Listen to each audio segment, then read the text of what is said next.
Welcome to Foundation Friday.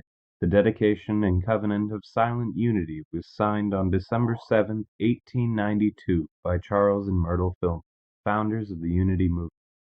It is unlikely when they signed this covenant that they had any idea how far-reaching unity would be as it evolved into the church we know and love today. We invite you to join us as we explore and share some of the original ideas, teachings, and writings of the men and women who created the foundation of the Unity Church. Hi, thank you for joining us today for our Foundation Friday program. Today, we are going back in time to the teachings of Lowell Fillmore. Those of you in Unity probably know that Lowell Fillmore was the oldest son of Unity co-founders Charles and Myrtle Fillmore. He definitely was the most prolific. He was a minister, a teacher, an editor, and has left behind several lessons in his folksy, no-nonsense way. Personally, I always enjoy his teachings. So let's go for it. Let's get into it.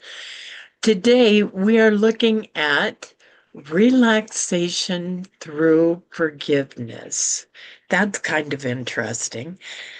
Before we get into it, I'll remind you at the end of Lowell's teaching, he always offers us 7 different affirmations and invites us to use one affirmation each day throughout the day as we get deeper into his teaching. So he not only tells us what we might do, but he gives us suggestions on how to accomplish it. Okay, here we go. Relaxation through forgiveness. Remember that sometimes a prayer is not answered because the one offering it has placed an obstruction in the way. Even a prayer must be set free to accomplish whereto it is sent. A prayer must be released from human limitations and given entirely into the divine hands. An unforgiving state of mind holds a prayer down to earth just as bad weather grounds an airplane. Jesus promised, "Therefore I say unto you, all things whatsoever ye pray and ask for, believe that ye receive them, and ye shall have them. And whensoever ye stand praying, forgive, if ye have aught against anyone, that your Father also who is in heaven may forgive you your trespasses." We can have whatever we ask for if we believe, but we cannot believe in the victorious power of good so long as we hate somebody. A person who condemns shows his lack of faith in God the good. To be effective, a prayer must be released from personal consciousness so that it can ascend out of the personal into the spiritual realm. You must learn to pray with a happy heart. And how can you have a happy heart while you are angry or provoked? Forgiveness releases the power of God in you. When you have forgiven others as well as worldly conditions and even yourself, you will be able to relax your mind and free it from thoughts and emotions that make it tense. God's plan expressing itself through nature must have freedom to act. Plants and trees must have free access to air and sunshine in order to grow properly. They do not grow well in caves. To be well and strong, the human body must be relaxed and free from mental darkness. If the natural forces in it working under divine direction are to have an opportunity to function properly. If you are troubled with disease, why not set your body at ease by putting your mind at ease? Your body cannot be happy and harmonious if your mind is tied in knots by ill will. Sincerely forgive everyone against whom you have a grudge. Then forgive yourself for all the mistakes you have made, and note how unburdened you will feel. I heard a woman who operates a rooming house for elderly persons say the other day that she was able to keep poised during the day, but at night she could not go to sleep for a long time after retiring because accusing thoughts and concerning the possible mistakes she might have made during the day still tormented her. She was overly conscientious. As she reviewed the events of the day, she condemned herself for imaginary oversights in caring for her guests' comforts. This fine woman forgave others, but she condemned herself. In so doing, she interfered with God's loving plans for her happiness and welfare. There are many good people who are limiting their happiness by self-condemnation. And I suggest these persons use the following affirmation, addressing it to the image reflected in their mirror while they're dressing. Here it is, the affirmation. I forgive you, and God forgives you. He is taking care of this matter for you, and you do not need to worry about it. God's love enfolds you, and all is well. Now, I've been asked to go a little more slowly in my reading, so I'm going to share that affirmation one more time. I forgive you, and God forgives you. He is taking care of this matter for you. You do not need to worry about it. God's love enfolds you, and all is well. Isn't that beautiful? Okay, back to the reading. And remember, there's more affirmations at the end of the lesson. If you are troubled by thoughts of regret and self-condemnation, practice some kind of forgiving meditation in your own words or in the words given above, and rest in the consciousness that God is good and God is with you. Know that God does not condemn you when you have done your best. You can rest in His love continually after you have forgiven everybody, including yourself. I said rest. I mean that you should rest in His love, because in this way you will be enabled to find perfect relaxation. Know that God will bear the strain of the things that cause you to worry if you'll just permit Him to do so. You do the work and let God absorb the worry. Your mind will then be clear, and because it is clear, you can render better service to your fellow men. The beauty of human fellowship will then be revealed to you. Alexander Pope has said, to err is human, to forgive divine.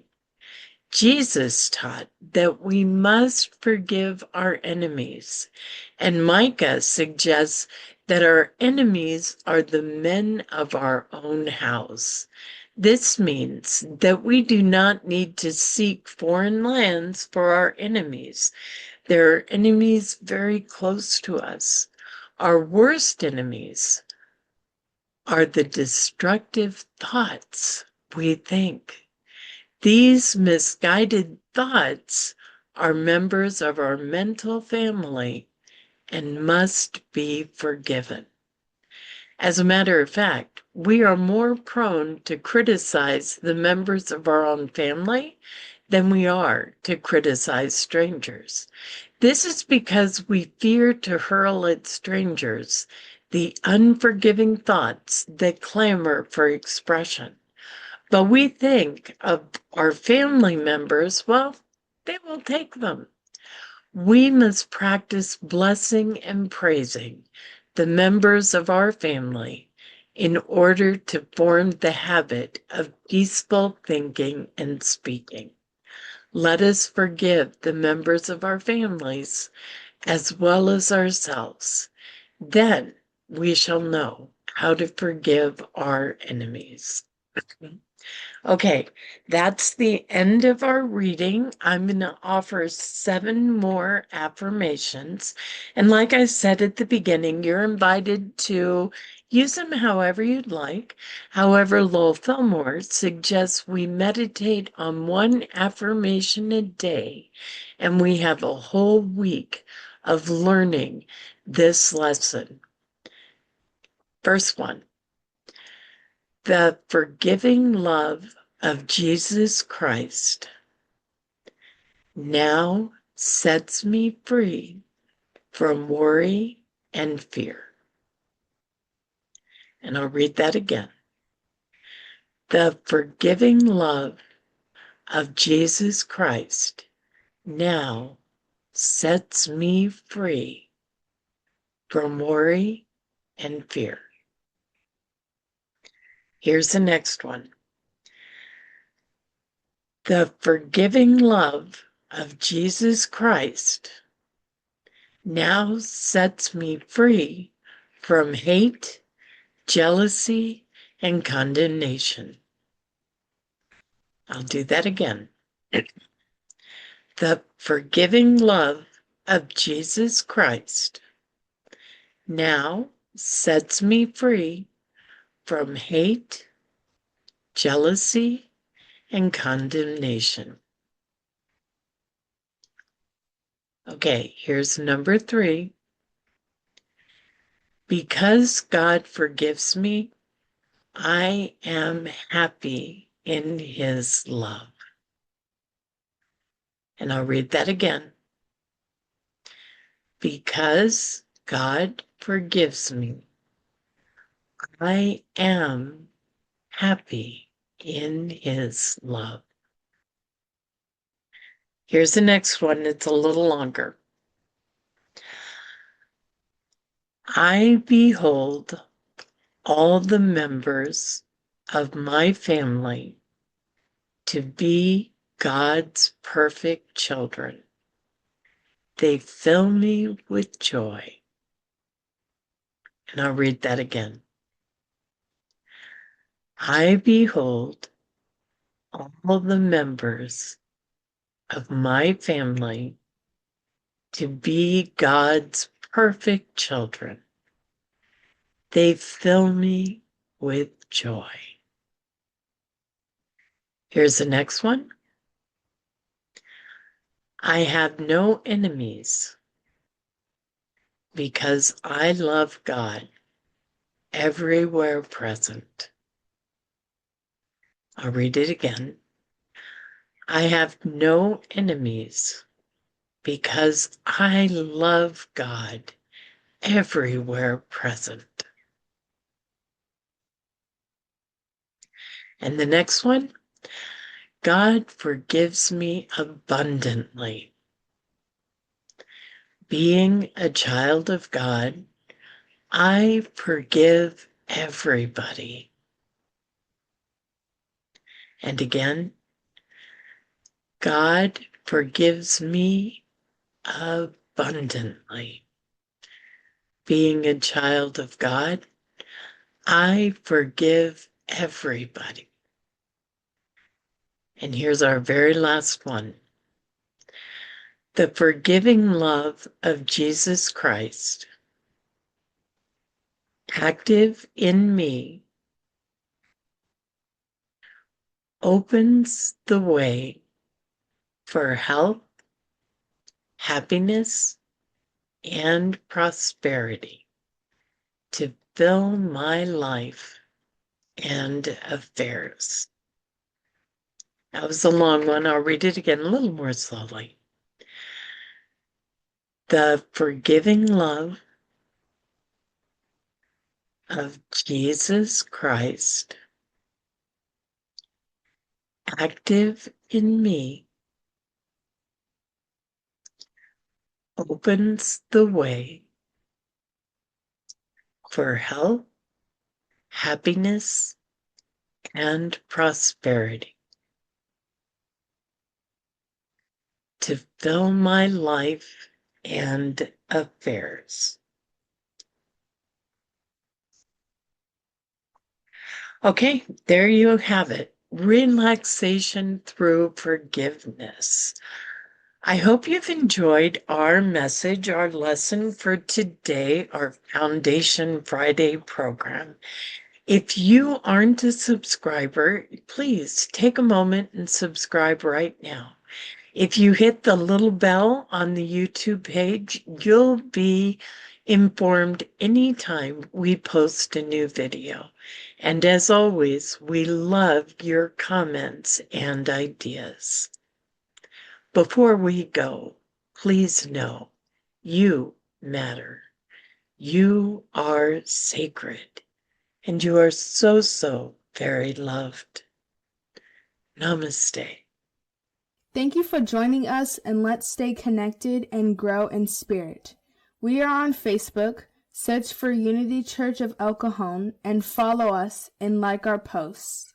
You can reach us on YouTube at Unity Church of El Cajon. Please subscribe to our channel, watch our videos, and leave comments which can help us improve. We are on the web at unityofelcajon.org. Email or call our church office to receive our weekly newsletters, which lists all of our activities and opportunities to learn and grow together.